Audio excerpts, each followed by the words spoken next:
आज का लेक्चर जो पहला हाफ ऑफ द लेक्चर होगा that will be again focused on the Dupont ratio. अब ड्यूपॉन्ट रेशियो जो है basically is given by the Dupont corporation, जहां पे वो रिलेशनशिप डिफाइन करने की कोशिश कर रहे हैं between the return on assets and the return on equity. और उसमें हम करना क्या चाह रहे हैं कि will start with the return on equity और उसको डिकम्पोज करेंगे मुख्तलिफ रेशियोज में, और फिर इन्हीं रेशियोज को लेके आगे बढ़ते हुए हम ये देखेंगे कि हमारे क्या क्या सोर्सेज ऑफ ग्रोथ हैं. और सोर्सेज ऑफ ग्रोथ जो है उसमें भी कैलकुलेशन से पहले हमें दो और रेशियो जो है वो कैलकुलेट करनी पड़ेंगी या जरूरत पड़ती है, जिसमें एक है हमारी पे आउट रेशियो और दूसरी है रिटेंशन रेशियो. और फिर इन रेशियोज को भी इंक्लूड करके फिर हम फर्दर देखेंगे कि हमारे सोर्सेज ऑफ सस्टेनेबल ग्रोथ जो है वो क्या क्या है, कि अगर एक फर्म जो है long term sustainable growth rate achieve करना चाहती है तो वो किन किन आइटम्स पे या किन किन हेड्स पे फोकस करें. तो आज का लेक्चर हम अपना शुरू करते हैं and we are starting our lecture with the DuPont entity. अब DuPont basically was the firm जिसने फोकस किया था कि अगर किसी वजह से एक पर्टिकुलर फर्म की रिटर्न ऑन इक्विटी की फिगर सेटिस्फैक्टरी नहीं है तो फर्म ये देखना चाहती है कि इसकी रीजन क्या हो सकती है. तो इस सिलसिले में हमने रिटर्न ऑन इक्विटी को डिकम्पोज किया इनटू वेरियस कंपोनेंट्स, और फिर हम एक एक कंपोनेंट को अलग अलग एनालाइज करके ये देख सकते हैं कि वेयर द प्रॉब्लम लाइज. तो अब हम ड्यूपॉन्ट रेशियो को डिटेल में देखने के लिए इस पर्टिकुलर स्लाइड को देखते हैं कि हमारी ड्यूपॉन्ट एंटिटी क्या है. If you try to recall, इससे पहले हमने रिटर्न ऑन इक्विटी का जो है वो एक फॉर्मूला यूज किया था to calculate the return on equity. उसमें हमने ये कहा था कि net income divided by the total owners equity is the return on equity. अब हम इसी रिटर्न ऑन इक्विटी के फॉर्मूला को अगर मल्टीप्लाई कर दें by assets divided by assets और बाकी किसी और चीज को हम चेंज ना करें, तो अब इस सूरत हाल में हमारे पास return on equity is equal to net income divided by total equity which is equal to net income divided by total equity multiplied by assets over assets. अब इसको अगर हम थोड़ा सा और मैनिपुलेट करें तो हमारे पास जो फॉर्म आएगी या इसी पर्टिकुलर इक्वेशन को हम एक और तरह से एक्सप्रेस कर सकते हैं, तो दैट इज कि net income divided by assets multiplied by assets over total equity. अब नेट इनकम ओवर एसेट्स जो है, अगर आप रिकॉल करें, net income divided by assets is return on assets. अब दूसरी तरफ हमारे पास assets divided by total equity जो है that is known as the equity multiplier. हम इन रेशियो से पहले ही फेमिलियर हैं. अब हम करना क्या चाह रहे हैं कि रिटर्न ऑन इक्विटी की जो हमारे पास रेशियो मौजूद है उसको हम डिकम्पोज करना चाह रहे हैं इनटू वेरियस कंपोनेंट पार्ट्स. तो उसमें हमने ये देखा कि हमारी रिटर्न ऑन इक्विटी जो है इसके दो मेजर कंपोनेंट पार्ट्स हैं. एक है हमारे पास return on assets multiplied by the equity multiplier. अब हमने ये कहा था कि इक्विटी मल्टीप्लायर की एक और वर्जन भी हमारे पास मौजूद है और वो हमने अगेन रिफ्लेक्ट किया कि हमारा equity multiplier can also be equal to 1 plus the debt equity ratio. इसलिए जब हम towards the end of the slide return on equity को लिख रहे हैं तो वी आर सेइंग कि return on equity is equal to return on assets multiplied by 1 plus the debt equity ratio. और इससे पहले जब हमने मुख्तलिफ रेशियोज कैलकुलेट की थी तो हमने एग्जांपल ली थी एक कंपनी की, और इस हाइपोथेटिकल कंपनी को हमने कहा था ए टू जी कंपनी. अगर आप कोशिश करें रिकॉल करने की तो हमने जो रेशियोज कैलकुलेट की थी उनकी वैल्यूज कुछ इस तरह से थी कि हमारा debt equity ratio for A to G company it was 0.39. हमारा रिटर्न ऑन एसेट जो था दैट वाज इक्वल टू 10.12%, जबकि हमारी रिटर्न ऑन इक्विटी जो थी दैट वाज कैलकुलेटेड एज 14%.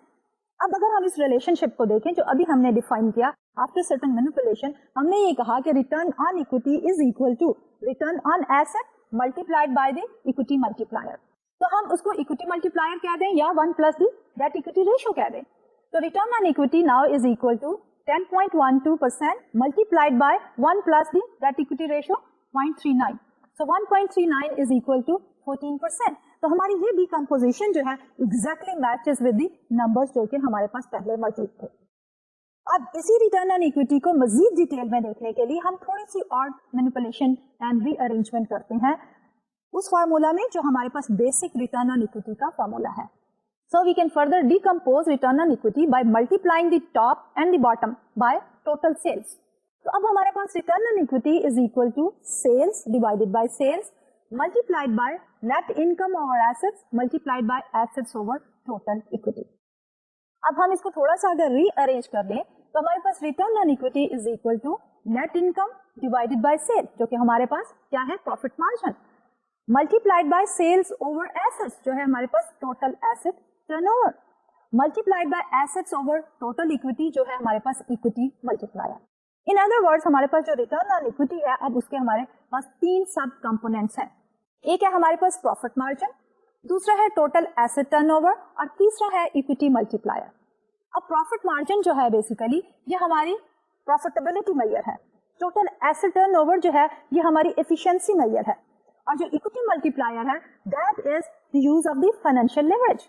तो अब इस पर्टिकुलर फॉर्म में जब हम बात करते हैं कि रिटर्न ऑन इक्विटी और उसके 3 सब कंपोनेंट, ये बेसिकली हमारी ड्यू पॉइंट की एंटिटी है कि अगर किसी पर्टिकुलर फॉर्म की रिटर्न ऑन इक्विटी रेशियो जो है लो है, तो we can look first of all to one area जो है प्रॉफिटेबिलिटी, कि whether the firm is able to generate sufficient profit or not, और फिर उसके बाद सेकंड कैटेगरी में चले जाएं जो कि हमारे पास एसेट टर्नओवर है, जो कि ऑपरेशनल एफिशिएंसी की बात करती है, और फिर तीसरे में चले जाएं जिसमें हम कहते हैं इक्विटी मल्टीप्लायर। तो उसमें हम देख रहे हैं कि financial leverage, the way we are financing the operations और the assets of the firm, वो कितना ज्यादा इफेक्टिव है। तो हमारी जो ड्यूपॉन्ट आइडेंटिटी है उसको हमने लिखा है इस पर्टिकुलर स्लाइड पे कि return on equity is equal to profit margin into total assets turnover into equity multiplier. अब ये जो है बेसिकली हमारा ड्यूपॉन्ट आइडेंटिटी है जो कि ड्यूपॉन्ट कॉर्पोरेशन ने किया था use in order to find out कि अगर किसी वजह से रिटर्न ऑन इक्विटी कम है तो किन किन सोर्सेज को हमें टैप करना चाहिए, देखना चाहिए कि फर्ड जो है वो कहाँ पे लाई करती है। अब अगर हम इसी ड्यूपॉन्ट आइडेंटिटी को अप्लाई करना चाहें अपनी उसी hypothetical A to Z corporation के ऊपर, तो हम देखते हैं कि हमारे पास वैल्यूज ऑलरेडी कैलकुलेटेड मौजूद है। तो हमारे पास रिटर्न ऑन इक्विटी में that will be equal to, हमारा प्रॉफिट मार्जिन था 15.7%, टोटल एसेट टर्नओवर था 0.64 और इक्विटी मल्टीप्लायर था 1.39। So 15.7% multiplied by 0.64 multiplied by 1.39 is equal to 14%, जो एग्जैक्टली हमने कैलकुलेट किया था अपना रिटर्न ऑन इक्विटी। अब हमारी ड्यूपॉन्ट आइडेंटिटी की बेसिक फिलोसफी क्या है कि हमारी ड्यूपॉन्ट आइडेंटिटी जो है हमें ये बताती है कि हमारे return on equity is affected by 3 things. जैसे कि मैंने पहले कहा कि सबसे पहला सोर्स क्या है, द प्रॉफिटेबिलिटी, कि अगर फर्म के ऑपरेशंस प्रॉफिटेबल हैं तो हमारा प्रॉफिट मार्जिन रेशियो जो है वो ज्यादा होगी। दूसरा है हमारा asset turnover, total asset turnover जो है वो एसेट मैनेजमेंट की बात करता है या एफिशिएंसी की बात करता है। अगर हमारा एसेट टर्नओवर रेशियो हाई होगी तो हमारा रिटर्न ऑन इक्विटी भी ज्यादा हो जाएगा। और फाइनली हमारा फाइनेंशियल लेवरेज है, और उस फाइनेंशियल लेवरेज को हम मेजर कर सकते हैं with the help of the equity multiplier. So considering the Dupont identity, it appears that a firm could leverage up its return on equity by increasing its amount of debt। लेकिन इसके साथ एक qualifying statement है, ये एक requirement है या जिसको हम कह सकते हैं कि एक कंडीशन है। अब होता यह है कि जब फर्म लोन लेती है, डेट लेती है, तो उसकी एक कॉस्ट होती है। कॉस्ट क्या है कि interest which the firm pays to the creditor. लेकिन उसके साथ बेनिफिट क्या होता है कि उस डेट को यूज करके फर्म जो है वो एसेट्स खरीदती है, तो इसलिए उस एसेट्स के खरीदने से जो बेनिफिट है that is the return on the asset. अब हमें कॉस्ट बेनिफिट एनालिसिस करना है कि हमारी रिटर्न ऑन इक्विटी जो है वो सिर्फ उस वक्त ज्यादा होगी अगर हम डेट ज्यादा यूज करेंगे या फाइनेंशियल लेवरेज यूज करेंगे, जबकि हमारी cost of the debt is less than the return on the assets, और वो एसेट्स हमने परचेज किए थे by using these debts as well as the owners equity. इसलिए हम ये कह सकते हैं कि हमारा रिटर्न ऑन इक्विटी जो है हम बढ़ा सकते हैं, लेवरेज अप कर सकते हैं by using the debt, provided कि हमारे पास जो इंटरेस्ट है that is less than the return on assets, या हम ये कहें कि हमारा रिटर्न ऑन एसेट्स जो है वो ज्यादा है as compare to the interest on the debt. अब इससे पहले कि हम मजीद आगे बढ़े और हम एक और सेगमेंट की तरफ जाएं जिसमें हम बात करेंगे इंटरनल एंड सस्टेनेबल ग्रोथ की, बट उसको एक्सप्लेन करने से पहले we need to focus on 2 basic ratios. और ये वो रेशियोज हैं जो कि अभी तक हमने पहले डिस्कस नहीं की। एंड नॉर्मली ये रेशियोज जो हैं हम एक पॉइंट ऑफ व्यू से इंटरनल मैनेजमेंट जो है प्लानिंग एंड कंट्रोल के लिए यूज करती है, और दूसरी तरफ हमारे इन्वेस्टर्स जो है या ओनर्स जो है वो यूज करते हैं as a return to their own investments. इसमें जो सबसे पहली रेशियो है that is the pay out ratio. अब जैसे कि हमने पहले कहा था कि जो हमारी इनकम स्टेटमेंट है उसमें हम क्या लिखते हैं कि सबसे पहले सेल्स रेवेन्यू कितनी है, कॉस्ट ऑफ गुड्स सोल्ड कितनी है, फिर हमारे पास आता है कि ग्रॉस प्रॉफिट्स क्या है। उन ग्रॉस प्रॉफिट्स में से हम हर तरह के expenditures, interest expense, taxes, marketing, general and administrative expenses, सारे के सारे सब्ट्रैक्ट करने के बाद जो हमारी बॉटम लाइन आती है that is the net income which is available to the business. तो अब मैनेजर जो है इस अवेलेबल इनकम को दो हिस्सों में तकसीम करता है. एक तो है कि इसका कुछ पोर्शन जो है वो पे कर देता है to the stock holders, to the owners in the form of the dividends, और जो दूसरा पोर्शन है वो फर्म जो है अपने पास रिटेन करती है, और इसलिए हम उसको कहते हैं रिटेन्ड अर्निंग.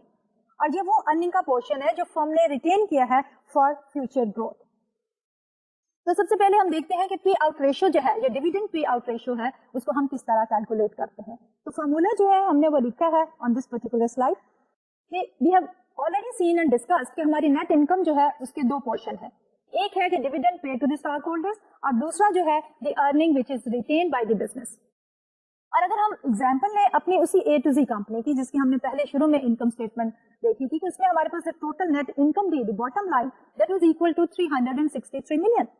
तो उसमें से हमने ये देखा था कि उसका एक 1/3 पोर्शन जो है वो डिविडेंड की शक्ल में पे आउट कर दिया गया था, और 2/3 जो है वो रिटेन किया था विद इन द बिजनेस.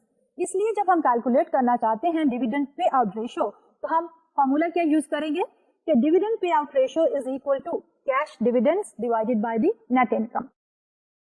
तो हमारे पास जो कैश डिविडेंड्स थे they were $121 and divided by the net income which is 363. So 33.33 या 33 and 1/3% is our dividend payout ratio. अब हम जाते हैं दूसरी रेशियो की तरफ, जिसको हम कह रहे हैं रिटेंशन रेशियो. अब इस रिटेंशन रेशियो की क्या सिग्निफिकेंस है? आपको याद होगा कि पहले हमने अपने पिछले तीसरे चौथे लेक्चर में बात की थी कि there are various forms of the business organisation. उसमें हमने कहा था एक सोल प्रोप्राइटर है, पार्टनरशिप है एंड द कॉर्पोरेशन है.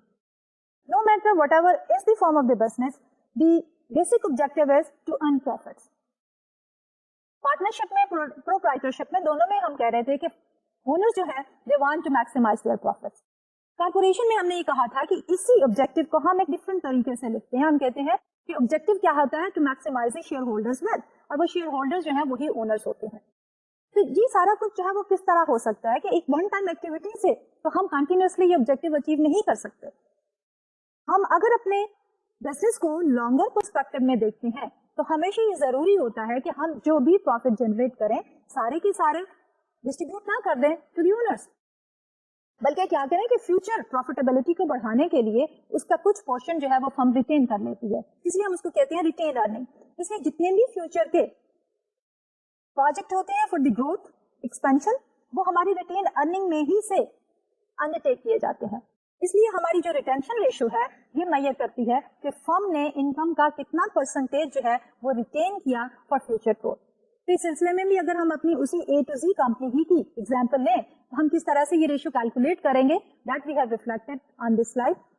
कि हमारी रिटेन अर्निंग रेशियो या रिटेंशन रेशियो जो है that is equal to retain earnings divided by the net income. तो हमारे पास रिटेन अर्निंग जो है that is $242 million divided by the net income which is $363 million.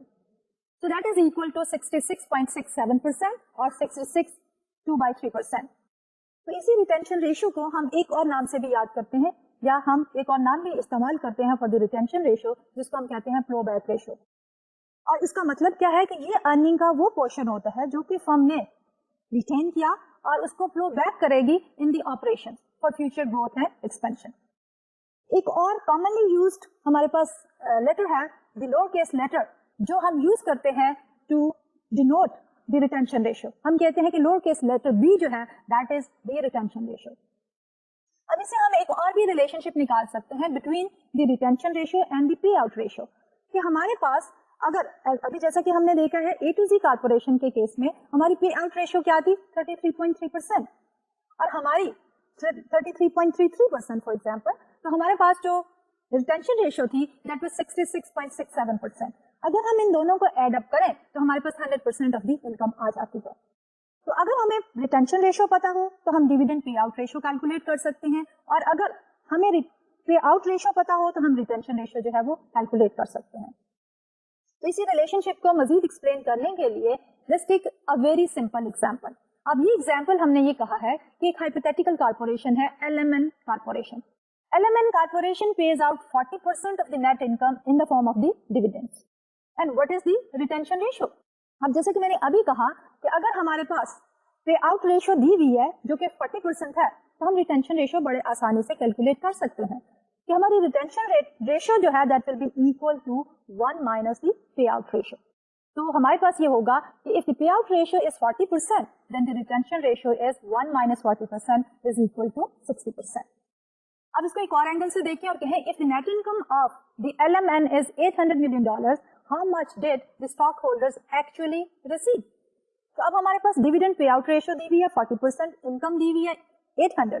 तो 800 into 40% is equal to 320, which basically are the dividends जो कि share holders ने वसूल किए out of the net income of 800. अब इन दोनों रेशियोज को एक्सप्लेन करने के बाद हम दूसरे टॉपिक की तरफ जा रहे हैं जिसमें हम बात कर रहे हैं इंटरनल एंड सस्टेनेबल ग्रोथ. जैसे कि हमने ये कहा कि जब हम बिजनेस की बात करते हैं और स्पेशली जब हम कारपोरेशन की बात करते हैं तो हमने ये कहा था कि कारपोरेशन जो है इट हैज अनलिमिटेड लाइफ. कि अगर हमारे ओनर्स जो हैं in the case of the death of the owner हमारी कारपोरेशन डिसॉल्व नहीं होती, rather it continues its operation. अब अगर हमने अपनी फर्म की ऑपरेशंस को कंटिन्यू करना है तो ग्रोथ जो है वो कंटिन्यूअसली होनी चाहिए. अब जब हम ग्रोथ की बात करते हैं तो there can be two kinds of growth. एक है हमारी इंटरनल एंड दूसरी है सस्टेनेबल ग्रोथ. अब जैसे कि वर्ड इंटरनल ग्रोथ हमें यहाँ पे रिफ्लेक्ट कर रहा है कि ये वो है कि जो फर्म ने खुद नेट इनकम जनरेट की, जैसे कि अभी हमने देखा था जो नेट इनकम जनरेट की उसमें से कुछ पोर्शन तो निकाल दिया, पे कर दिया in the form of the dividends, और कुछ पोर्शन जो है वो रिटेन कर लिया in the form of the retain earning और द रिटेंशन रेशियो है कुछ हमारे पास. तो अगर फर्म जो है कोई और सोर्स इस्तेमाल ना करे for the growth of the firm तो हमारे पास इंटरनली ग्रोथ का जो एक सोर्स है that is the retain earning. लेकिन जब हम देखते हैं सस्टेनेबल ग्रोथ तो उसमें हम ये देखेंगे कि यूज ऑफ डेट जो है वो फर्दर एनहांस कर देता है हमारी फर्म के ग्रोथ को. तो लॉन्ग रन में जब हम देखना चाहते हैं सस्टेनेबल ग्रोथ को तो हमें जो है वो फोकस सिर्फ और सिर्फ इंटरनल सोर्स पे नहीं करना पड़ता, रादर हमारा फोकस जो है वो external source as well as the internal source. जैसे पहले भी हमने एक पर्टिकुलर पॉइंट पे जब ये कहा था कि हमारे एसेट्स जो हैं उनके दो सोर्सेज ऑफ फंड्स हैं कि हम उनको किस तरह फाइनेंस कर सकते हैं. एक तो था हमारा डेट फाइनेंसिंग और दूसरा था इक्विटी फाइनेंसिंग. अब डेट फाइनेंसिंग जो है उसमें हम लोन ले लेते हैं जो कि एक एक्सटर्नल सोर्स है, और इक्विटी फाइनेंसिंग में भी हम क्या करते हैं नए शेयर्स जो है वो सेल करते हैं to the new stockholders और may be the existing shareholders. लेकिन ये दोनों ही हमारे पास एक्सटर्नल सोर्सेज ऑफ फंड्स हैं. तो इस पर्सपेक्टिव में जब हम इंटरनल ग्रोथ और सस्टेनेबल ग्रोथ की बात कर रहे हैं तो हमारे पास क्या है कि एक पर्टिकुलर एरिया है जिसमें हमारे कस्टमर्स और दूसरे स्टेक होल्डर जो है वो इंटरेस्टेड होते हैं, और वो ये होता है कि सेल्स जो है फर्म की किस तरह ग्रो करती हैं. और फर्म की सेल्स जो है सिर्फ और सिर्फ उस वक्त ही ग्रो कर सकती हैं जबकि फर्म के एसेट्स भी ग्रो करें to support the increase production and the increase sales. अब उन एसेट्स को फाइनेंस करने के लिए हमारे पास क्या है, जैसा कि मैंने अभी कहा कि हमारे पास इंटरनल एंड एक्सटर्नल दो सोर्सेस हैं. तो मजीद जब हम इसको समराइज अगर करना चाहें कि growth has to be financed and more, so a firm's ability to grow depends on its financing policies. जैसे कि पहले भी मैंने ये कहा था कि फर्म के पास दो सोर्सेज हैं, एक इंटरनल फाइनेंसिंग के और दूसरे हैं एक्सटर्नल फाइनेंसिंग के. इंटरनल फाइनेंसिंग में हम बात कर रहे हैं रिटेंशन रेशियो की कि कितनी रिटेन अर्निंग जो है as a percentage of the total income या नेट इनकम फर्म रिटेन करती है उसको फ्लो बैक करती है, that is the internal source. External source में हमारे पास एक डेट या क्रेडिटेड या लॉन्ग टर्म लोन या शॉर्ट टर्म लोन हो सकते हैं. लेकिन जब हम ग्रोथ की बात करते हैं तो मोस्टली हमारा फोकस जो है वो लॉन्ग टर्म पे होता है. और एक है हमारी इक्विटी फाइनेंसिंग. इसको फर्दर इंटरनल ग्रोथ को अगर हम लिखना चाहें with the help of a formula तो हमारे पास इंटरनल ग्रोथ रेट जो है that will be equal to the return on assets into b. जैसे कि मैंने पहले कहा कि b is the retention ratio. तो therefore internal growth rate is equal to return on assets multiplied by b divided by 1 minus return on assets into the same retention ratio B. अब अगर हम उसी अपनी हाइपोथेटिकल कंपनी जो A to Z corporation है उसके लिए internal growth rate calculate करना चाहें तो ये होगा, हमारे पास रिटर्न ऑन एसेट क्या था 10.12%. So we have 0.1012 multiplied by हमारी रिटेंशन रेशियो क्या आती है 66.67% which is 2/3 divided by 1 minus 0.1012 into the same retention ratio of 2/3. So that is equal to 7.23%. अब इसका मतलब क्या है कि अगर फर्म जो है entirely रिलाई करे इंटरनल सोर्सेज ऑफ ग्रोथ पे तो ग्रोथ रेट जो है that will be equal to 7.23%. कि सिर्फ और सिर्फ नेट इनकम का 67% या 2/3% जो है वो ही फ्यूचर ग्रोथ में इस्तेमाल हो, तो ग्रोथ रेट जो फर्म अचीव करेगी दैट विल बी 7.23%. अब हम बात करते हैं सस्टेनेबल ग्रोथ रेट की. तो जो हमारी सस्टेनेबल ग्रोथ रेट है उसमें हम सिर्फ और सिर्फ इंटरनल सोर्सेज ऑफ फंड्स पर रिलाई नहीं करते, रादर हम एक्सटर्नली भी कुछ लोन लेना चाहते हैं. So if the firm only relies on the internal financing, then through time its total debt ratio will decline. क्योंकि जब हम बात कर रहे हैं कि हमने नया लोन नहीं लेना, over a period of time क्या होगा, अगर हम सिर्फ और सिर्फ इंटरनल ग्रोथ पे ही रिलाई कर रहे हैं तो हमारा जो प्रीवियस डेट है वो पे ऑफ हो जाएगा और हमारी debt ratio slowly and gradually बिल्कुल खत्म हो जाएगी और टोटली हमारा जो रिलायंस होगी वो सिर्फ और सिर्फ क्या होगी, हमारी इंटरनली जनरेटेड इनकम. अब इसमें हम एक और बात भी देखना चाहेंगे कि with this in mind we now consider how rapidly a firm can grow if it wishes to maintain a particular total debt ratio and it is unwilling to sell new stock. जैसे मैंने पहले कहा था कि externally हमारे पास दो sources of funds हैं, एक तो है लोन का और एक है इक्विटी या sale of the new shares. लेकिन यहाँ पे in order to calculate this sustainable growth हम ये कह रहे हैं कि फर्म जो है वो इक्विटी फाइनेंसिंग पे नहीं जाती, सिर्फ फर्म जो है इंटरनल ग्रोथ रेट देखती है और उसके साथ साथ एक रेशियो मेंटेन करना चाह रही है डेट की या फाइनेंशियल लेवरेज की. एक पर्टिकुलर रेशियो को अगर मेंटेन करना चाहती है तो उसके बाद हमारी सस्टेनेबल ग्रोथ रेट जो है उसको हम किस तरह से कैलकुलेट कर सकते हैं. तो हमारी सस्टेनेबल ग्रोथ रेट जो है that is equal to return on equity multiplied by the retention ratio over 1 minus the return on equity multiplied by the retention ratio. अब फर्क दोनों में क्या आया, फर्क ये आया कि जब हमने इंटरनल ग्रोथ रेट देखा तो हमने रिटर्न ऑन एसेट पे फोकस किया और इसके साथ साथ रिटेंशन रेशियो की इंफॉर्मेशन को फॉर्मूले में डाला. वहां पे था हमारा return on assets multiplied by the retention ratio. लेकिन सस्टेनेबल ग्रोथ में क्योंकि हम यूज ऑफ लेवरेज दिखा रहे हैं, फाइनेंशियल लेवरेज, क्योंकि फर्म ने बाय अजम्पशन एक पर्टिकुलर डेट रेशियो को मेंटेन करना है, डेट खत्म नहीं हो रहा, सिर्फ और सिर्फ इंटरनली वो रिलाई नहीं कर रहे अपनी नेट इनकम के कुछ पोर्शन को जो रिटेन की हुई है.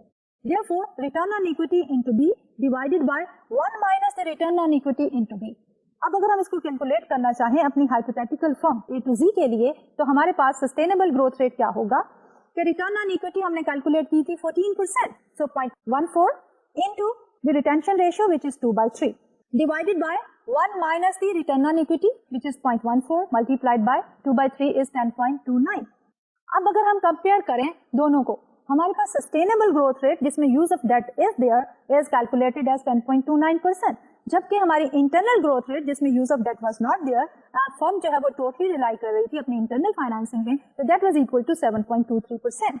सो the reason for sustainable growth rate 10.29% being larger than the internal growth rate of 7.23% is that as the firm grows, it will have to borrow additional funds if it has to maintain a constant debt ratio.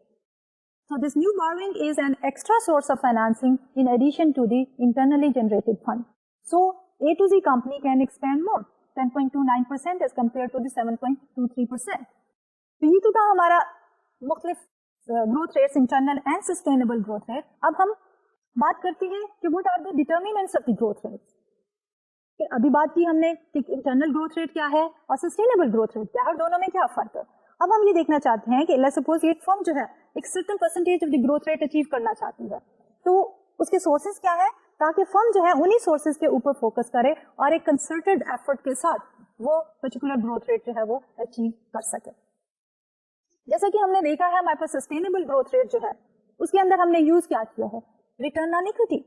और जब हमने Dupont ratio में decompose किया था return on equity को, तो हमारे पास क्या तीन चीजें आई थी. सबसे पहले हमारे पास आई थी प्रॉफिटेबिलिटी, प्रॉफिट मार्जिन. फिर हमारे पास आया था एसेट टर्नओवर जो कि ऑपरेशनल एफिशिएंसी की बात थी. और तीसरा जो सोर्स था that was talking about the financial leverage या इक्विटी मल्टीप्लायर. अब इसमें हमने सिर्फ एक और चीज ऐड अप कर दी है जो कि हमारी रिटेंशन रेशियो की है. तो अब हम अगर इन सारों को समराइज करें तो हमारी फर्म के सस्टेनेबल ग्रोथ रेट के 4 सोर्सेस हैं और वो हमने लिस्ट डाउन किए हैं राइट ओवर हियर. कि सबसे पहले है हमारे पास प्रॉफिट मार्जिन. जैसे मैंने कहा कि हम ये ले कहां से रहे हैं, वही रिटर्न ऑन इक्विटी की डिकम्पोजिशन, कि अगर फर्म का प्रॉफिट मार्जिन बढ़ता है तो सस्टेनेबल ग्रोथ रेट जो है वो ज्यादा हो जाएगा. दूसरे में हमारे पास आ गया टोटल एसेट टर्नओवर या ऑपरेशनल एफिशिएंसी.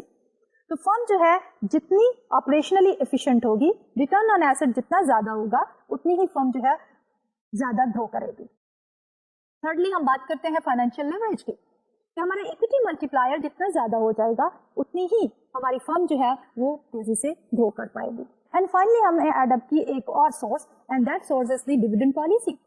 یعنی کہ dividend policy, retention ratio and the dividend payout ratio دونوں کو ایڈ اپ کریں تو we have 100% of our income. اس لیے اگر فرم جو ہے ڈیویڈنڈ پے آؤٹ ریشیو کم کر دے تو ہماری ریٹینشن ریشیو زیادہ ہو جاتی ہے, اور فرم کی ریٹینشن ریشیو زیادہ ہو جانے کی وجہ سے سسٹینیبل گروتھ ریٹ جو ہے وہ زیادہ ہو جاتی ہے. اوور آل اگر ہم اس کو سم اپ کرنا چاہیں کہ what are the various sources of the sustainable growth rate, تو ہم نے اس کو لکھا ہے کہ operating efficiency as measured by the profit margin, asset use efficiency as measured by the total asset turnover, financial policy as measured by the debt equity ratio, and finally dividend policy as measured by the retention ratio. تو ہمارے پاس totally proper perspective میں اگر ہم یہ کہیں کہ ہمارے پاس restriction بھی نہیں ہے کہ ہم ڈیٹ اکوٹی کی ایک پرٹیکولر ریشو مینٹین کریں, تو ہمارے پاس کیا ہوگا, ٹوٹل ان جنرل اگر ہم سورسز کو لسٹ ڈاؤن کریں تو یہ 4 کے 4 سورسز پہلے موجود ہوں گے کہ کیا سورسز آف گروتھ ہے. وہی ہمارے پاس پروفٹ مارجن کی profitability, then operational efficiency, then financial leverage, dividend policy, and finally firm can also raise funds through the sale of the new stock. ابھی تک ہم نے یہی ازیوم کیا تھا کہ فرم جو ہے وہ نئے شیئر یا اسٹاک جو ہے وہ سیل آؤٹ نہیں کرتی.